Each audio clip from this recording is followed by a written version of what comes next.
অনেকদিন আগের কথা।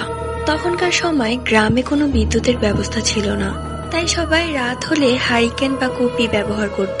আমার পরিচিত এক দাদির সাথে এই ঘটনাটি ঘটে।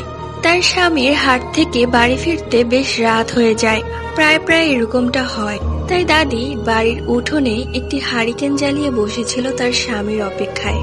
কিন্তু কখন যে তার চোখ লেগে এসেছে তা সে টেরই পায়নি। কারো হাতের স্পর্শে তার ঘুম ভাঙে। তাকিয়ে দেখেন তার স্বামী। সে বলে, মেলা রাত হয়ে গেছে, এখন আইসেন আপনি আপনি জানেন আপনার লেগে আমি কখন থেকে বয়ে রয়েছি। তার স্বামী কিছুই বলে না।